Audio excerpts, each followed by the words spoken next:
All right, now we are on to the plastic stage. As you see, we have our plastic laid here on the ground. This is the repurposed 65-foot plastic, 20-foot wide that we had on the other side. So hopefully, in all turn, this is gonna work perfect for this because this tunnel is now 12-foot wide. So we should have more than enough plastic. We may have to trim some off at the bottom to go ahead and finish out this tunnel. Now, this next step is either gonna be, it's not gonna be necessary for you to do a tunnel without this. We've got some insect netting put on here. My wife and I just installed this insect netting, and it's pretty self-explanatory. One person holds it up, the other person puts the wire in the tracking.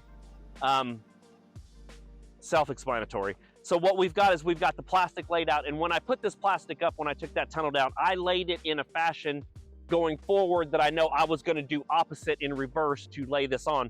So what we did is we rolled this plastic out. It's a nice sunny day, so it'll make that plastic nice and taut so we can pull this thing tight. And what we did is, it's very simple. Found the end of the plastic on the other side, and all I did was bunch this plastic up, and we put a knot into it like this. And I've got a piece of rope that's about 15 foot long, and all I'm going to do is throw, or attempt to throw this.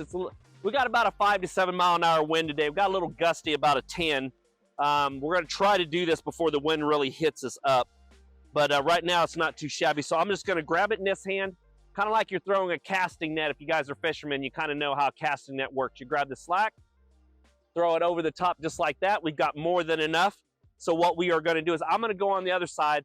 I'm gonna pull this, and my wife is on the end here. As you can see, she's gonna try to help me pull that when I pull that through. In all turn, if we had 3 people, we could do all of it at one time. You can do this by yourself. I've done this by myself. It's not recommended. It's pretty hard to do this by yourself, but with 2 people, and just take it slow because this plastic is expensive. The last thing you want to do is catch it on something, on a screw or something that you forgot to turn the correct way when you mounted this. And just remember, guys, I do have 2 different series. One on my personal channel, which is Kansas Garden Guy. I have a 5-part series on how I built this DIY tunnel from start to finish.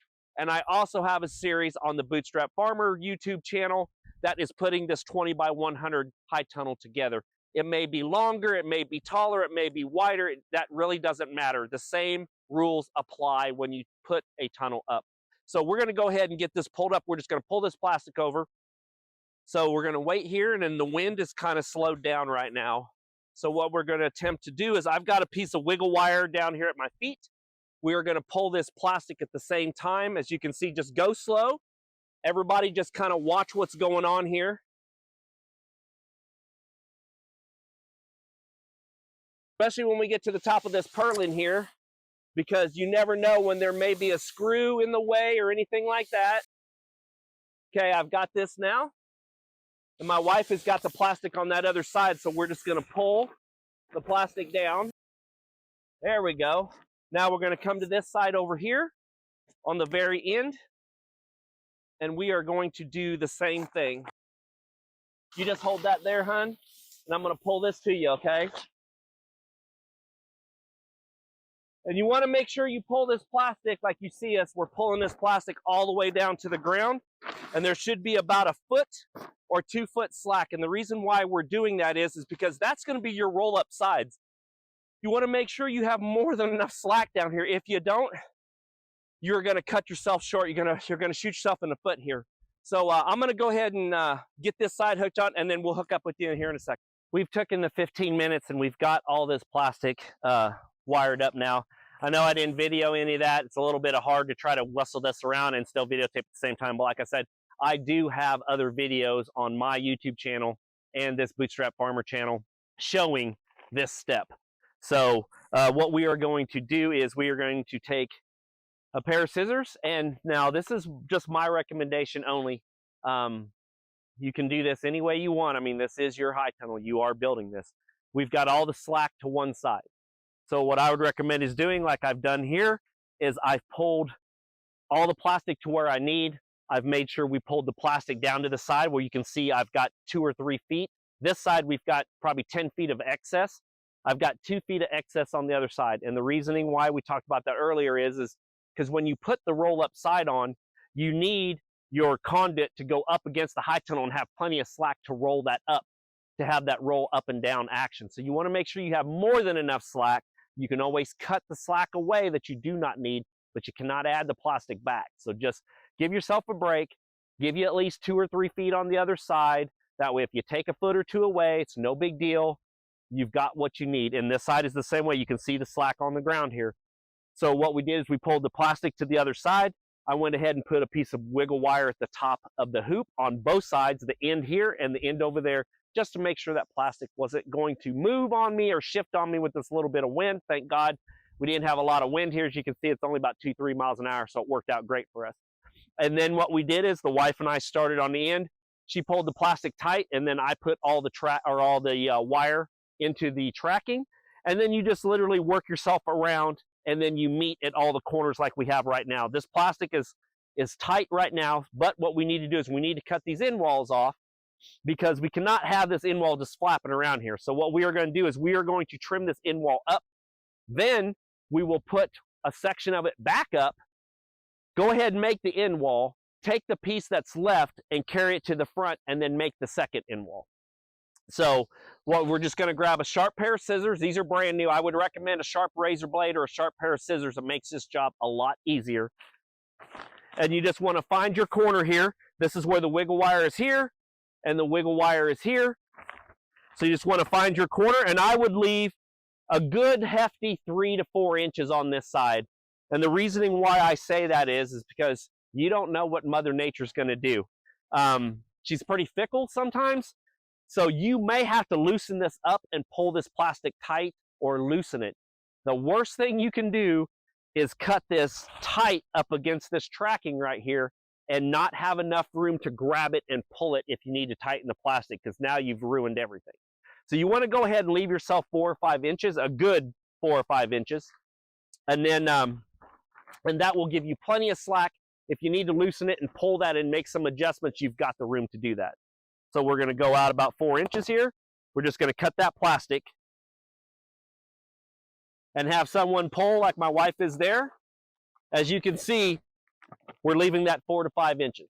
All right, guys, we are here at the first end wall. As you can see on the last little bit of clip, we took the scissors and we left us a 3 to 5 inch generous gap on what I'm going to call the main tunnel plastic here. And that reason why we left that little bit of slack on the end here. So if you do have to adjust that end wall, and when these days where if you put this plastic up when it's a little bit cold and it's not bluebird sky 95 degrees like it is here in Kansas today, that plastic will contract in the cold and expand in the heat. You guys know all that. So you leave yourself a little bit of slack. That way, if you've got to pull the wrinkles and pull this plastic tight, you can pull on that plastic, readjust your tracking wire, put it back into your track, and wham, bam, you're back to being tight plastic again. So just make sure, that's just a pro tip. Like I said, this is the 3rd tunnel that I have built. So I'm not an expert by no means, but I have done this 3 times now. So I have learned the do's and do nots of putting these tunnel kits up together. Self-explanatory here on the end, you've got a piece of plastic left over that came with your plastic kit when you ordered it. You've got to build 2 end walls out of this. You got to build the back end wall, and you've got to build the front with the door on it. So common sense will tell you just to put the plastic, cut it, and throw the slack up. Well, yes, that is how you do that in a I guess if you want to call it in the scenario. But remember, you only have so much plastic here. You don't want to waste it. You want to make sure you have enough plastic to get the job done. So what I like to do is I like to lay this plastic up. I like to go up here, especially if you're by yourself, you're with 2 people. If you have 4 people doing this, it works out great. 1 or 2 people, me and my wife have been doing this. You've watched this so far. We put all this plastic up today and we haven't had any issues, but it would be nice to have a 3rd hand. 3rd hand, channel wire, lock wire, that's your 3rd hand. It works perfect. It doesn't complain. It doesn't need to eat, doesn't need to take a smoke break. It does what it's supposed to do when you put it in the channel. So it works great. So use that as your 3rd hand. As you can see up here, I've got pieces of it hanging out here. All I'm using it for is a 3rd hand to help hold that plastic up.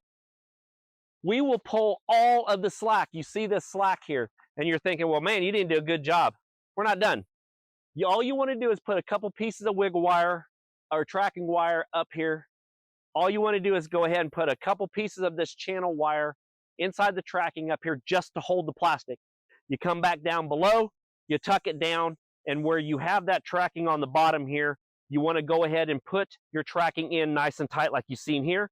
And then what we'll do is I'll come to the top and I will pull this tight and then pull all the slack out of the top. That way I can trim that where I need to go. Because this is a circle, you're working with a square piece, you may miscalculate and cut yourself short. Do not cut yourself short on this step.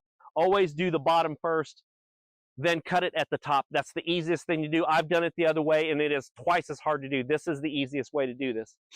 So I'm gonna go ahead and finish putting this little piece of corner on here. We've only got about another 6 inches to go here. So I'm gonna go ahead and put this little piece in and then I'll meet you up top. All right guys, now we are working towards the top. You see we've got all this slack in here, just like this. You'll make sure you pull that slack. All we are doing is just now, see, as you can see, if you leave that slack, you get it in here, pull that slack nice and tight.